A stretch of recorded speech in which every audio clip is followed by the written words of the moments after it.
አንተ አሁን ወደ እግዚአብሔር ነው የምጸልየው ወይስ ወደ ድንግል ማርያም ነው ብሎ የምጸልየው? አንተ ስለኔ ልመና ነው የምታቀርበው? አዳምጠኝ። እሺ አዳምጠኝ። አንተ ስለኔ ማሳስቦ ነው የምጸልየው እንዴ? አንተ ስትናገረኝ እኔ እጸልይልሃለሁ ስለ አንተ ማለት ነው። እሺ አንተ ስለ ነገስታት ጸልይ ሳይሆን አንተ ስትናገረኝ ስለ አንተ እጸልያለሁ። አንዴ ወንድማችን ስለ ነገስታት ጸልይ አታውቅም? ስለ ነገስታት ለምን ደሞ አልጸልየው? የእግዚአብሔር ቃል ትእዛዝ ስለሆነ አሁን እሱ ንጉሱ ጸልይልኝ ብሎሃል? ንጉሱ አላለም፣ ቃሉ ስለሚል ማለት ነው። ንጉሱ ካላለ አንተ ለምን ምን አገባ የምትጸልየው? ምን አገባ? ቃሉ ስለሚል ነው የምጸልየው። ምን አገባ? ቃሉ ስለሚል ነው የምጸልየው። በህይወት ያሉት ነገስታት አሁን ለሚገዙ ነገስታት በእግዚአብሔር መሰረት እንዲገዙ ጸልያለሁ። ግን በህይወት ለሌሉት ነገስታት አዳምጠኝ። እግዚአብሔር እንደሚሰማ ታምናለህ?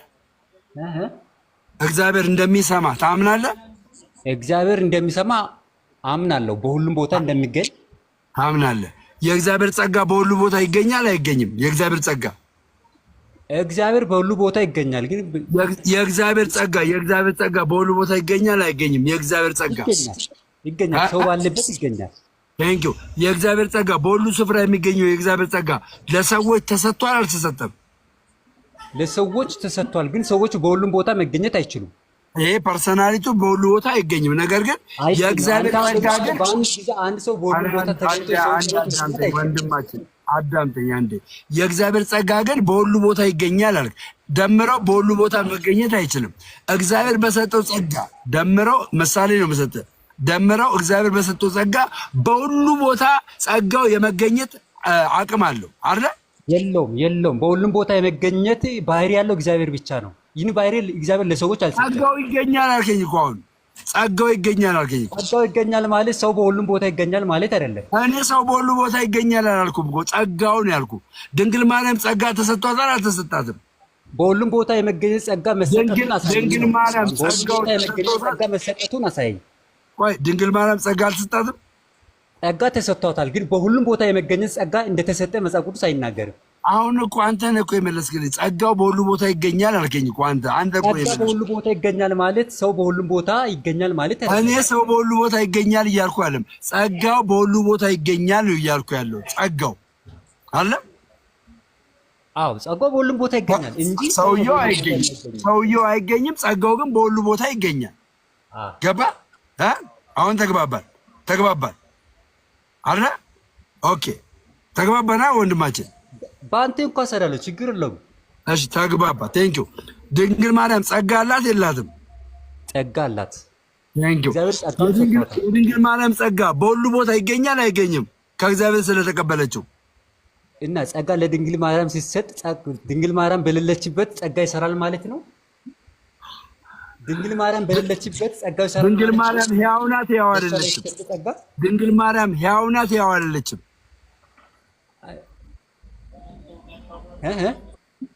ድንግል ማርያም ሕያው ናት፣ ሕያው አይደለችም? ድንግል ማርያም ሕያው ናት።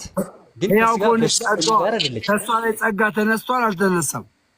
የእግዚአብሔር ጸጋ አይነሳም። አንድ እግዚአብሔር ሲሰጥ ያ የእግዚአብሔር ጸጋ ምድር ላይ ይሰራ የነበረ የእግዚአብሔር ጸጋ አሁንም ሕያው ከሆነች ካልተነሳ ያ ጸጋ ስራ አቁሟል አላቆመም? ስራ አቁሟል አላቆመም የሚለው ነገር እኔ መመለስ አልችልም። በቃ ያለ ለምንድነው መመለስ የማችለው? የአንተ ቤተ እምነት ይህንን የመመለስ አቅም ስለሌለው ነው። ኦርቶዶክስ ግን አንድ አዳምጠኝ ወንድሜ አዳምጠኝ። ኦርቶዶክስ ግን መልስ አዳምጠኛ ወንድሜ ሚዩት አድርገዋል። ችግር የለውም። እኔ አንተን ለማሸነፍ አንተን ለማሸማቀቅ አይደለም እዚህ ጋር። እሺ አዳምጠኝ። ኦርቶዶክስ ግን መልስ አላት የምንለው ለዚህ ነው። ለሁሉም መልስ አላት ኦርቶዶክስ ተዋሕዶ ቤተክርስቲያን። ገብቶሃል አይደለም? ለዚህ ነው የድንግል ማርያም ምልጃ አሁንም ለሰዎች እንደሚደርስ ምስክርነት እኮ አለ። መጽሐፍ ቅዱስ ነው አሁን የነገርኩህ። ነገር ግን ሚውት አድርገው። ነገር ግን ሰዎች በህይወታቸው ላይ ብዙ ነገር ሀፕን አድርጎላቸዋል። በጣም ማለት ነው በድንግል ማርያም ጸሎት። እኔ ራሴ የእናቴ የስጋ እናቴ ጸሎት በድንግል ማርያም ጸሎት መሰማት ነው ወደ ኦርቶዶክስ እንድመጣ የሆነው። ድንግል ማርያም ጸሎቴን ሰማችኝ ነው ያለችኝ እናቴ ራሷ። አየህ ድንግል ማርያም ለምንድን ነው ጸሎት መሰማው ድንግል ማርያም ብለህ ካልከኝ በሰማይ ያሉ ሕያው ነፍሳት በሰማይ በአጸደ ገነት ያሉ ሕያው ነፍሳት ምድር ላይ ምን እየተከናወነ እንዳለ ያውቃሉ። በምን ያውቃሉ ቃል ዮሐንስ ራዕይ ምዕራፍ 6 ላይ ነው ምዕራፍ 5 እዛ ቦታ ላይ ምን ብሎ ይናገራል? እስከ መቼ ስለፈሰሰው ደማችን ዝም ትላለህ? አትፈርድምን ብለው እግዚአብሔርን ይጠይቁታል። ፍርድ በምድር ላይ አለመከናወኑን ምን ስላሉ? ስላወቁ። ስለዚህ በሰማይ ሕያው የሆኑ ሰዎች በተሰጣቸው ጸጋ ምድር ላይ የሚሆነው ማንኛውንም ነገር ያውቃሉ። ድንግል ማርያም ደግሞ የመድኃኒታችን የኢየሱስ ክርስቶስ እናት ስለሆነች ገባ እኛ ላይ የሚሆነውን እኛ ወደ እሷ የምንጸልየው ጸሎት በተሰጣት ጸጋ ትሰማለች። ደግሞም ወደ አምላካችን ወደ እግዚአብሔር ትለምንልናለች። ምሕረት እንዲበዛልን ትለምንልናለች። ስለዚህ ወንድማችን ይህን ነገር መቀበል መቻል አለብን። ይህን የማትቀበል ከሆነ አደጋ ውስጥ ነው ያለው። አምልጥ። ለየትኛው ዲኖሚኔሽን ነው የምትከራከረው? ለመካነ ኢየሱስ፣ ለሙሉ ወንጌል፣ ለአማኑኤል፣ ለየትኛው ዲኖሚኔሽን ነው የምትከራከረው? እና እንጂ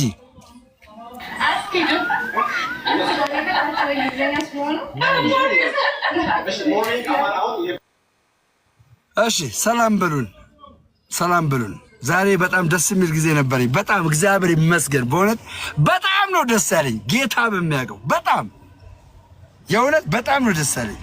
ኬኩሻ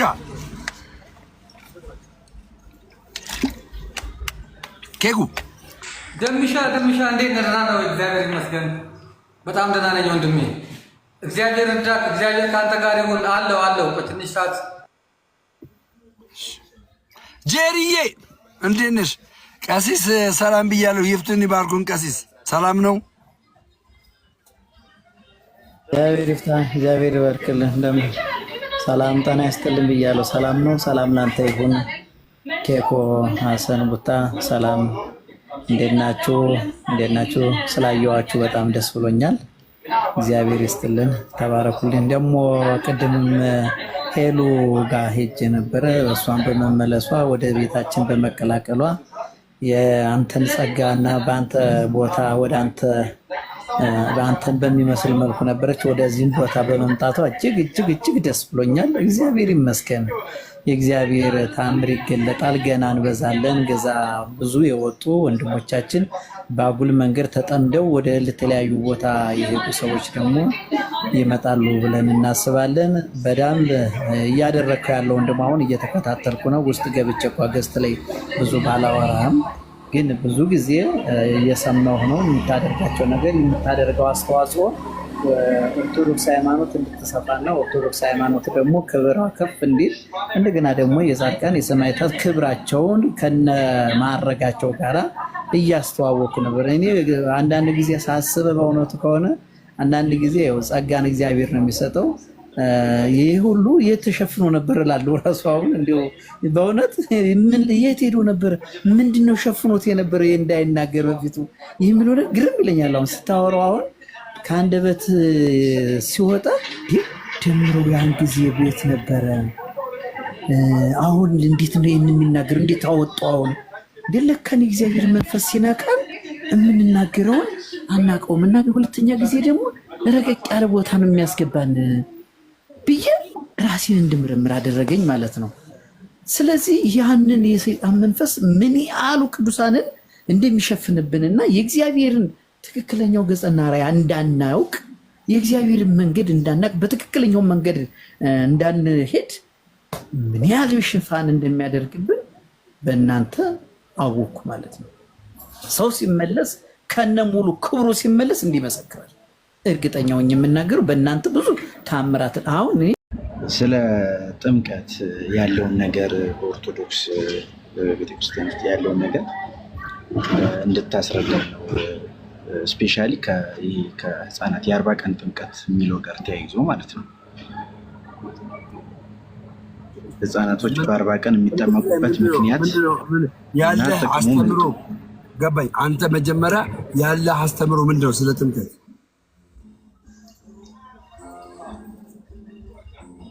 ምነው ጥምቀት ያድናል? የኔ አስተምህሮ ያንተን ብሰማው መጀመሪያ ጥሩ ነበር፣ ግን የኔ ምንድነው ጥምቀት ልረዳና ከዛ አንተ ልረዳና ስለ 40 ቀንም ስለ 80 ቀንም ስለ ወንድም ስለ ሴትም ያለው ነገር አንብላለሁ። እሺ ጥምቀት አንድ ሰው የዳነ ወይም ደግሞ ያመነ ሰው የሚፈጽመው ነገር ነው ብዬ ነው የማምነው። ጥምቀት ያመነ ሰው የሚፈጽመው ነገር ነው ብዬ ነው እንደ መጽሐፍ ቅዱሳችን ያመነ የተጠመቀም ይድናል አይደለም የሚለው። ባይጠመቅስ ይሄ ሰው ባይጠመቅስ መጠመቅ አለበት። መጠመቅ አለበት። አንደኛ አልጠመቅም ይፈረድበታል አይፈረድበትም? አያምንም ማለት ነው። ይሄ ኢየሱስ ክርስቶስን ቃል አይቀበልም። ካመነ በኋላ ስላክ ለምን እንደነጣጣቆ ስላልገባኝ ነው። ከማመኑ በፊት መጠመቅ ይችላል። ወደ ወንድማችን ከማመኑ በፊትም ካመነም በኋላ መጽሐፍ ቅዱሱ መጠመቅ እንደሚችል ነው የሚናገሩ። ለምን ካመነ በኋላ መጠመቅ አለበት የሚል የተቀመጠ ነገር የለውም። ካመነ በኋላ ገባ። ካመነ በኋላ መሆን የነበረበት እንደዚህ አይነት ቃል ቢጠቀም ነበረ። ያመነና የተጠመቀ ቢል ና የሚለው ቃል መጠመቅን የሚያስከትል ሀረግ ነው ብለን እንቀበል ነበር። ስለዚህ አንድ ሰው ካመነ በኋላ መጠመቅ ግዴታው ነው ብለን እናምን ነበር። ነገር ግን ያመነ የተጠመቀም ነው የሚለው መጽሐፉ። ከዛ ጥምቀቱ ከማመን በፊትም ካመንክም በኋላ ይሆናል። ጥምቀቱ የዘላለም ሕይወት እንደሚሰጠው የሚናገረው እዛው ክፍል ላይ ምን ብሎ ይናገራል? ያመነ የተጠመቀም ይድናል ይልና ያላመነ ይላል። ምን ያላመነ? ጥምቀት የኃጢአት ስርየት አያሰጥም ብሎ ያላመነ፣ ኢየሱስ ክርስቶስ ስለኔ ኃጢአት በመስቀል ላይ አልተሰቀለም ብሎ ያላመነ፣ ኢየሱስ ክርስቶስ ጌታ አይደለም ብሎ ያላመነ እርሱ ይፈረድበታል። ያላመነ በሚለው ቃል መሰረት ማለት ነው። ስለዚህ ጥምቀትና እምነትን መለያየት አንችልም። ገባ? መለያየት አንችልም ኤክስፕላኔሽን ካልሆነ በቀር ማለት ነው። ኤክስፕላኔሽን ማለት ምንድን ነው? ለምሳሌ አንድ ሰው ካመነ በኋላ ለመጠመቅ ፍቃደኛ ሆኖ ለመጠመቅ እኮ ፍቃደኛ ነው። ፍቃደኛ ሆኖ ቢሞት የዘላለም ሕይወት ይኖረዋል። ለምን? ማቴዎስ 26 ላይ አይተህ ከሆነ ከክርስቶስ ኢየሱስ ጋር የተሰቀለው ሰውዬ አምኗል። ይሄ ሰው አልጠመቅም ማለት አይችልም። አልጠመቅም ማለት ስለማይችል ምን ሆነ? ሞተ። እንደሚሞት ደግሞ ጌታችን መድኃኒታችን ኢየሱስ ክርስቶስ ስለሚያውቅ ዛሬ በገነት ከኔ ጋር ነህ አለው። አየህ፣ የኢየሱስን ክርስቶስን አስተምሮ ሙሉ ለሙሉ ምን የሚል ሰው ነው? የሚቀበል ሰው ነው። ይሄ ሰው እኛ በኃጢአታችን ተሰቀልን፣ ይሄ ሰው ግን አንዳች ነገር ሳያደርግ ያለ ኃጢአቱ ተሰቀለ። ጌታ ሆይ በመንግስት በመጣ ሰዓት አስበኝ ነው ያለው። እየሰማኝ ነው ማፊ ናቲ? ደሚ ልክ ነህ። እና እኛም እሱ እምነት ያድናል ብዬ ነው የማስበው። ይቅርታኝ አልኩኝ ስለኔ። እሱ እምነት ያድናል። አንድ ሰው ሳይጠመቅም ይሄ እምነት ካለው ይድናል የሚል አስተምሮ ነው ያለ። አሁን አንተ ያልከውን እኔ ደግፋለሁ በደንብ እኮ። ግን ለመጠመቅ የሚመች ቦታና የሚመች ሁኔታ ባይኖረውና ይሄ ሰው ቢሞት ገባ ቢሞት ከእግዚአብሔር ጋር ያለው ፌሎሺፕ ይቋረጣል ማለት አለ። ገባ? ፈቃደኛ ነው፣ በጽድቅ እየተመላለሰ ነው። ግን በህይወት እያለ ይህንን እግዚአብሔር ያዘዘውን የጥምቀት ስርዓት ድነት የሚገኝበትን የኃጢአት ስርየት የሚገኝበትን የጥምቀት ስርዓት አልቀበልም ቢል አይድንም። ይዘው ድነትን አያገኝም። ደሚ ልክ ነህ። አንዴ ላቋርጥህና እዚህ ጋር ያልከው ነገር መጀመሪያ የጠየቀኝን ጥያቄ ራስህ መልሰዋል። አንደኛ ምንድን ያልከኝ? ያመነ የተጠመቀ ስለ አምኖ ባይጠመቅስ አልከኝ። እና አሁን ደግሞ አንተ ስታብራራ ያመነ ሰው አለመጠመቅ አይችልም።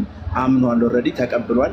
ያው ጊዜና ሁኔታዎች ሳይመቻቹለት ይቀርና በእንደዛ አጋጣሚ ቢያልፍ ድህነቱን አያጣም። አዳምጠኝ በደንብ አሰማኝም ማለት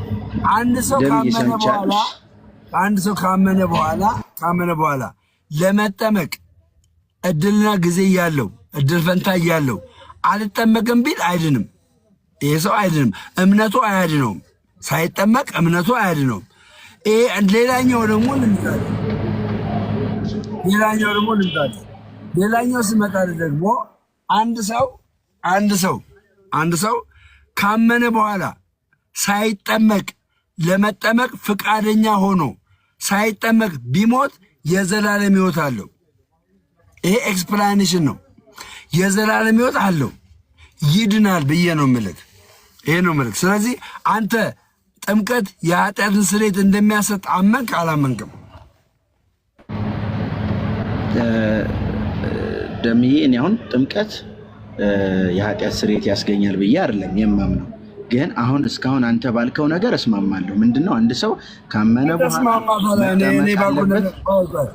ከተስማማ እኔ ጥምቀት ያድናል እያልኩ እየነገርኩ ነው። ትስማማለህ? ጥምቀት ያድናል እኮ አይደለም ያልከኝ ደምዬ። ያመነ ሰው መጠመቅ አለበት ነው ያልከኝ። ይህንን አክሴፕት አደርጋለሁ። ምክንያቱም አንድ ሰው ያላመነ የሚፈረድበት ያላመነ ነው የሚፈረድበት። ስለዚህ ያላመነ የሚፈረድበት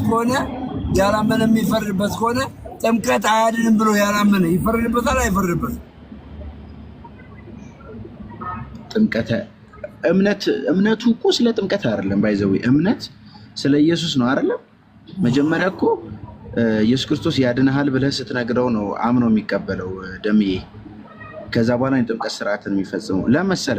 አሁን እንደዛ የምትለኝ ከሆነ ጥምቀት ውሃው ያድናል ነው የምትለኝ አንተ? ጥምቀት መጠመቁ ያድናል ነው የምትለኝ? አንድ ነገር እንገራ ይሄ ውሃ ነው።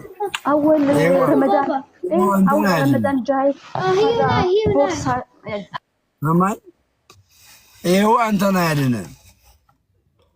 ይሄው አንተን የሚያድንህ መቼ ነው?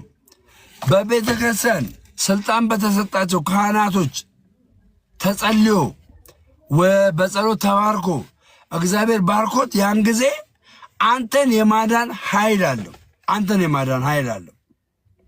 ለምን? ኪዳን አለው። ምን? ጥምቀት። ገባ? ጥምቀት ኪዳን አለው። ስለምን ትዘገያለህ? እንግዲህ ፍጠን፣ ተጠመቅ፣ ከኃጢአትም ታጠብ የሚል ቃል አለ። አየህ፣ ጥምቀት ከኃጢአት መታጠቢያ ነው ብሎ መጽሐፍ ቅዱስ ይነግረናል። ከኃጢአት መታጠቢያ ነው ብሎ እና ጀስት ላይክ ዛት ይህን ይመስላል ወንድማችን አቡነ። ትንሽ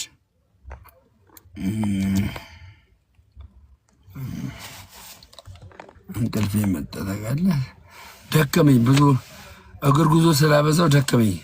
ጋይስ ትንሽ መኪና ውስጥ ስናፕ ላድርግ። ምን ይመስላችኋል?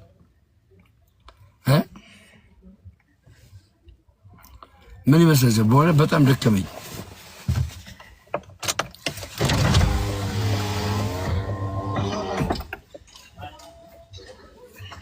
ዋንቷን አገልግሎት እጅግ በጣም ደስ የሚል አገልግሎት ነው። እጅግ በጣም ደስ የሚል አገልግሎት ነው። ይህንን አገልግሎት ሳምንት እንቀጥላለን። 4 ሰዓት ላይ ጀሞ ሚካኤል 4 ሰዓት